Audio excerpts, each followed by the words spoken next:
Ang problema nito noon, Ay na. ano, palaging hilaw yung kanin. Saka Tagaan mo kung trabahoan eh. kinakalangan lang yun dito guys, para maluto lang yung sinaing. Yung sa katagalan,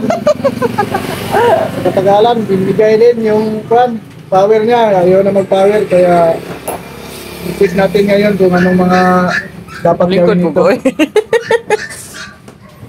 Unahin natin yung wire guys. Asa ka, Col? Baka may putol tong wire. Kailangan mayroon kayo nito, itong digital tester. Kung wala kayo nito, Bot, dilid yan kasi mag-aayo. pwede rin nitong yung tester na Sanwa, multi-tester. Subukan natin yung wire muna guys, baka may putol. Ito ang gamitin natin yung digital tester. Hulaan guys para malaman natin kung may putol ba yung wire. Wala, mayroon function pa. Magana pa yung wire guys. Dito naman tayo. Sa loob, kailangan buksan natin ito para makita natin kung anong sira sa loob.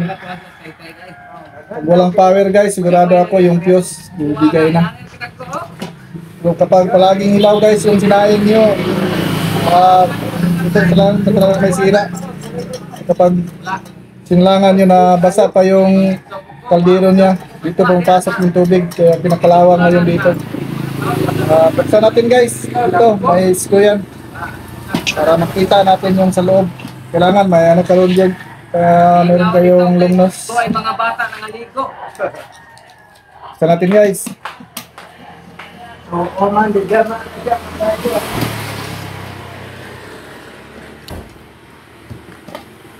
Itong loob guys.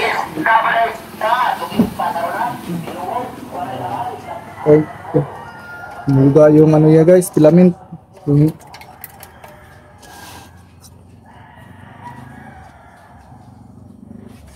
Dito yung fuse guys. Isisira natin kung gumagana pa ba.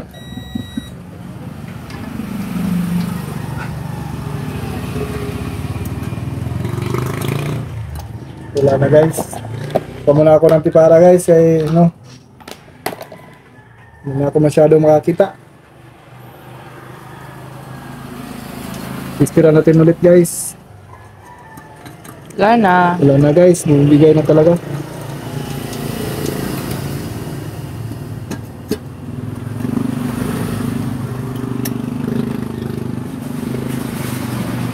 Tanggalin natin guys, panigurado. Pinakalawang na guys.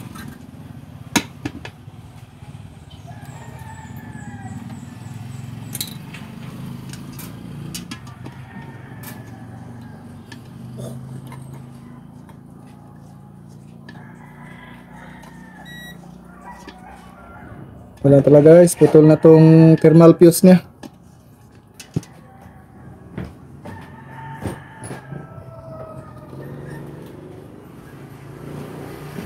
So guys, marami kaming thermal fuse. Ganito lang guys, magbili lang kayo nito pag pag sira na yung thermal fuse niya sa rice cooker. Tira natin yung bago guys.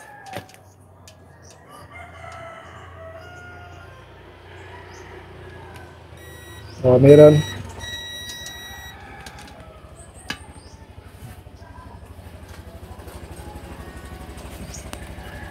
Si Undo.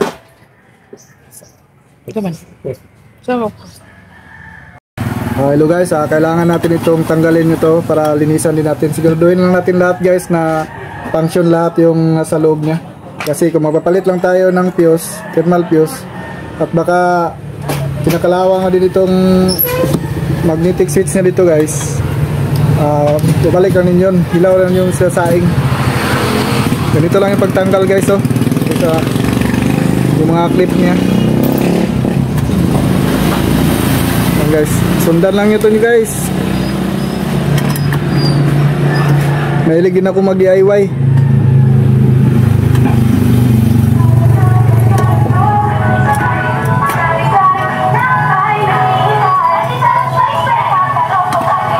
Kailangan may long nose kayo. Ito guys, pasok na sa butas. Ito naman guys. Ito naman tatlo ito sa baba guys. Ano na? Mababa na yung ano.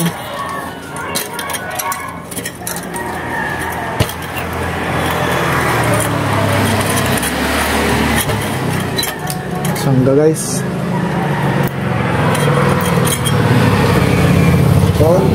Ito guys. Pinakalawakan. Lilihain lang to guys. Dahil lang ito, pag magsaing, hindi tinatapuan yung kaldero, basa. Dito pumapasok yung tubig, kaya kinakalawang na. Kukuha lang ako ng liha guys. Liha natin ito, pati yung spring niya. Ito ang dahilan kasi na palaging hilaw yung kanin. Nagawa na siya na hindi pa luto yung kan, basa pa yung marami pang tubig yung bigas. Hindi na po. Hello guys, nakakuha na ako ng liha na 120 at saka pang finishing niya 1,000. Dito guys, tanggalin yung spring guys. Kung ito tanggalin, handahanin lang, baka maputol yung spring.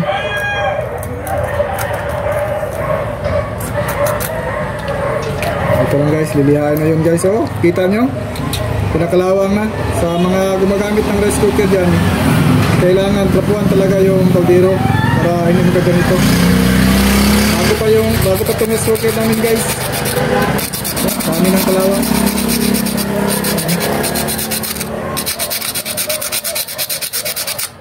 Basta mga bata ba magluto?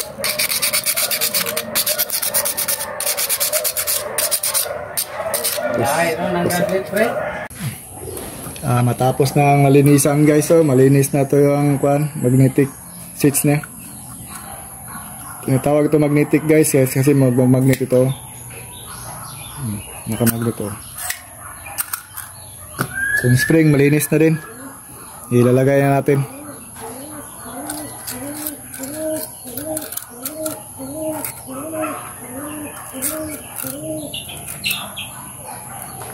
Ito ang dahilan na palaging hilaw yung kanin. Pati yung yung thermal fuse ilalagay natin bago to. Gumagana na to, yung dati hindi gumagana.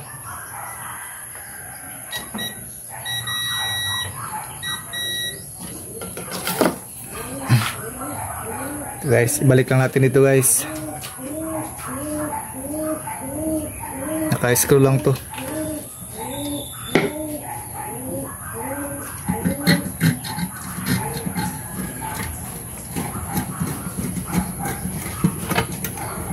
Higpitan ng mabuti para hindi maglulos.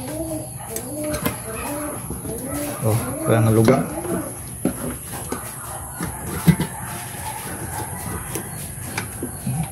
Ikot na.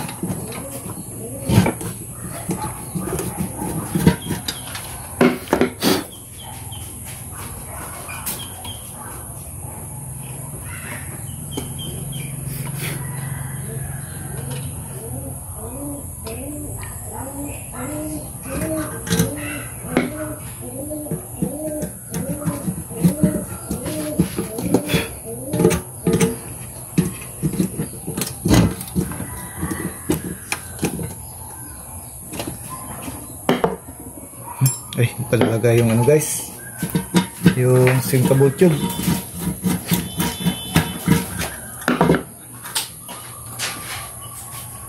Wala akong bagong sinkable tube guys, ito lang luma, ibabalik ko.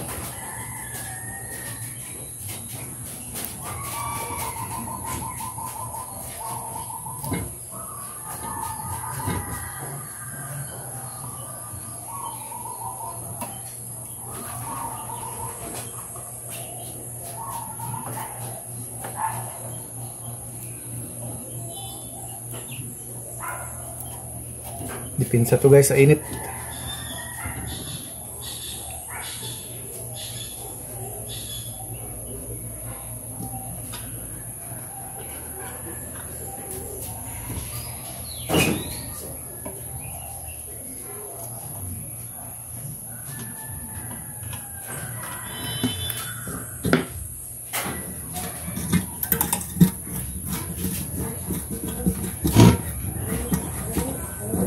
Higpitan ng mabuti guys.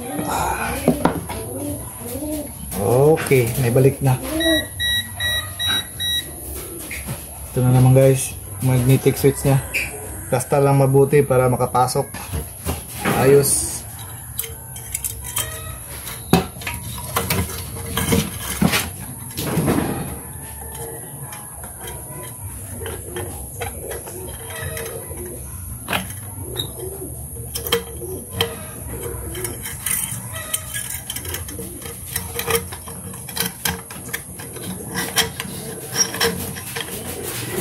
Unahin ito guys, yung may tatlong pa. Tulog.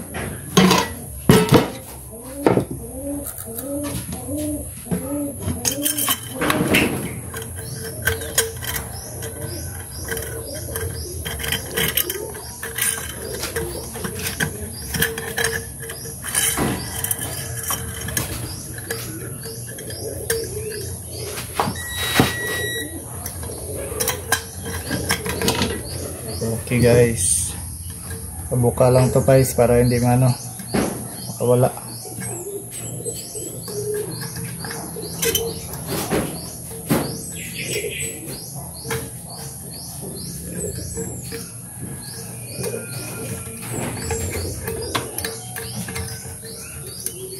Maglalak.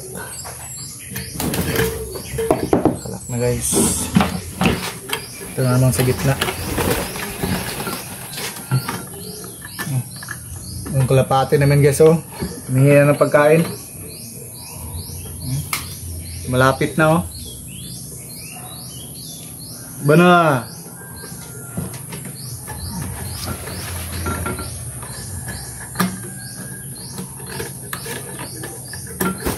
Basta hindi alain guys. Tagal pasok. Ilad siya.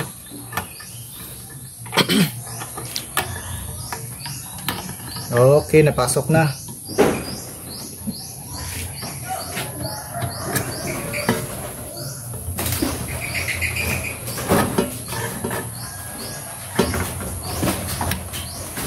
Okay.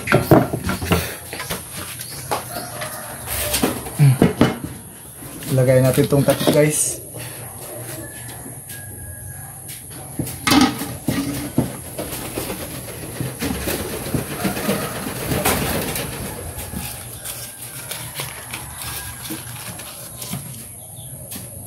Dalawa na lang guys.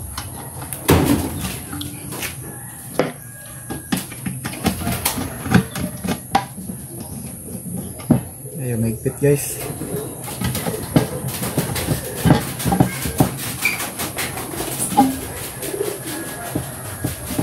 Itang liit yung isa. Ang butas.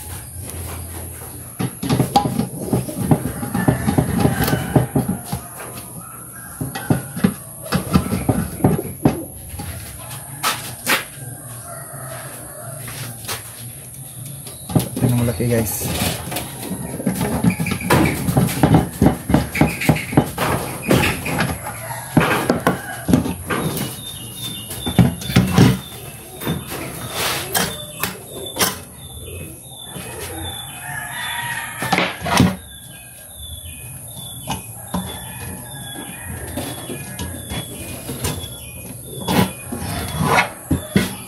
Parang virgin guys.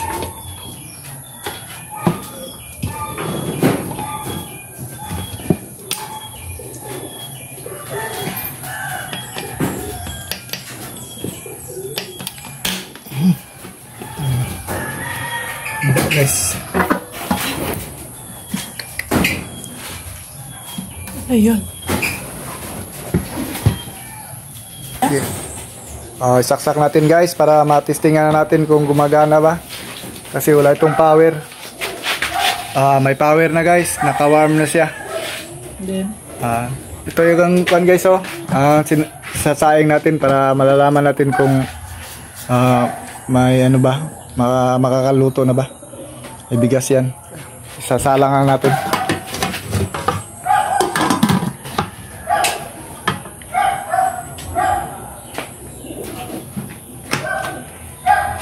Okay guys, gumagana na.